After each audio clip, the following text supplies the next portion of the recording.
When people say their lives are better under Donald Trump, is that really true?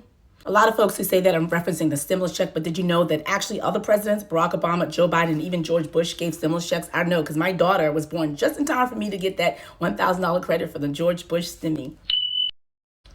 What Donald Trump is great at is branding. He makes sure he pull back those checks so he can have his big old signature written on there so you guys can remember his name, and it worked. Wow. Also, when people say that, they're not talking about the entire 4 years, because the last 2 years, remember, Donald Trump butchered the pandemic response so much so that compared to other industrialized nations, America lost more lives. We lost more jobs. When you look at the 4 years of Donald Trump, he's had a net loss of job growth. First 2 years. The first 2 years, which he was benefiting from, was the Obama economy. Donald Trump walked into a situation where the GDP was going up. We were growing 400,000 jobs per month. Unemployment was plummeting. So you have to thank Barack Obama for all of that. What you can't thank Donald Trump for is the Tax Cut and Save Jobs Act. What was that? It's a form of trickle-down economics. You remember something famous invented by Ronald Reagan, essentially give tax cuts to the upper echelon in the corporations, and eventually they'll create jobs. And that's what this did. No tax cuts for you guys, with the promise of jobs creation. He plans to increase $1,000 special bonus to more than 200,000 U.S. employees, and that's because of what we did. Ask yourself, were there jobs created? No. In fact, AT&T and other corporations slashed jobs. What did they do with all that tax savings? They did corporate buybacks, dividends, and rewarded their executives while giving no jobs to the little man.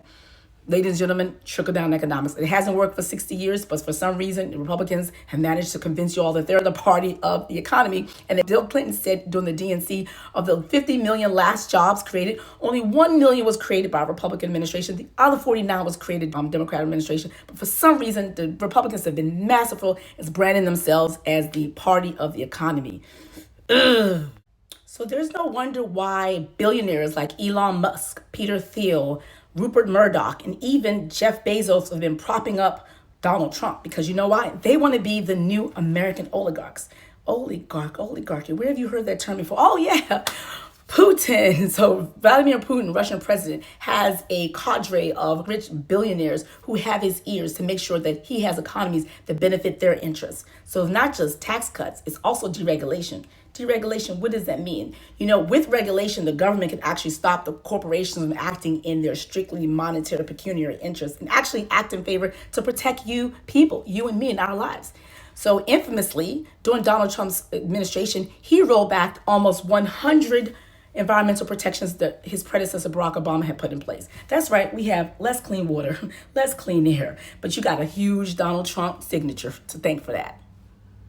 They also love the fact that Donald Trump doesn't get in their way, let them do whatever, have them gobble up all these little companies and create little monopolies. Now, the thing with monopolies, when companies get so big, they have no incentive to give you the best prices, customer service, to innovate, because you have nowhere else to go. So it's no surprise that during Trump administration, during one day alone, there was 6 mega mergers. Damn. So that's why they're counting on you to look to the migrants and pretend that you were better under him so you can let them come in there and do it again. And if they do that, what they're going to succeed, they're going to succeed in letting Donald Trump again take the credit.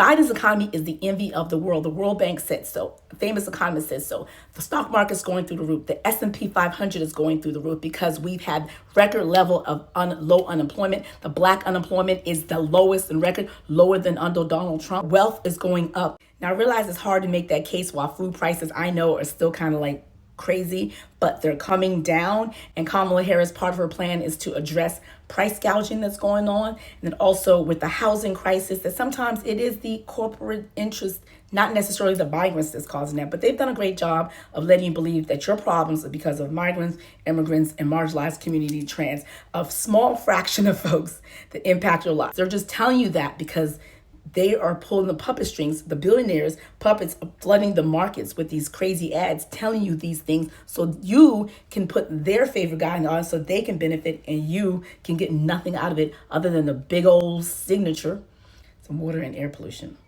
So what you need to do is share this video. So the next time someone says, my life is better under Donald Trump, you can say, oh, really, was it? Share this video, share the notes you took from watching this video, and let them know that's not true. Don't set us up, please. We need our clean air.